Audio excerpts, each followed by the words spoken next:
the existence of probable cause in the Cabrera impeachment complaint, that means that the motion is approved by unanimous vote. Nevertheless, let it be placed on record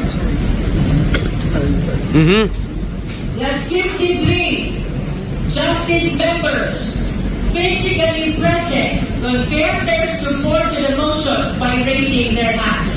So moved. Okay. Bullseye! Bullseye! Sa kanto ning Cabrera impeachment, no? 53. Pila na kang sabalya diya katong pari mga higala. So, gi-establish na nila nga doon na kuno'y probable cause.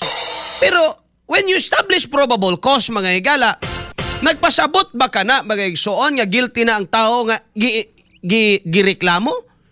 Kaya usa pa man day pulos mga higala ang Senado.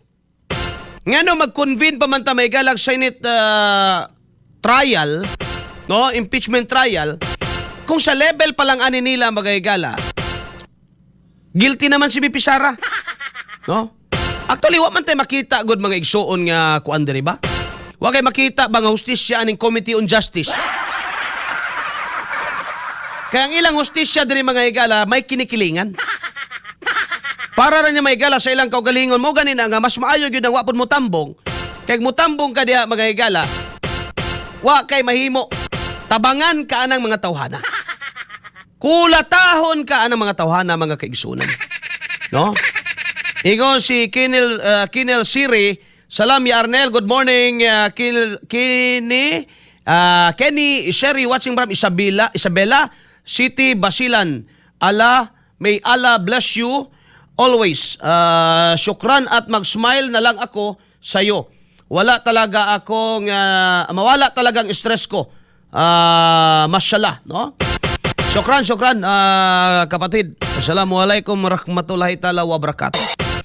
No? Salamat kayo inyong paminaw nila sa itong mga kaigsunang mga Muslim. Good morning! Good morning! Hawak ang bit ni Luis Troco, no? Ingon si GP May. Busa, ilag yung padayunon og tanaw na to, ang ending kung naapa ba sa ila ang heartbeat kung makulong na ni sila tanan. Dito na to, hawak naman talaga nila ang beat mga higala sa Committee on Justice. What do you expect? No? Do you expect mga higala nga maminaw na sila?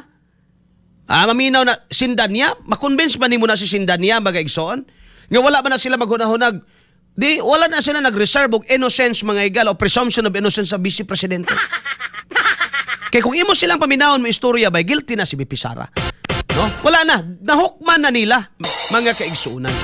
Una, makita na to na kung hawak bagyapon nila ang bit dito na sa trial mga kaigsunan.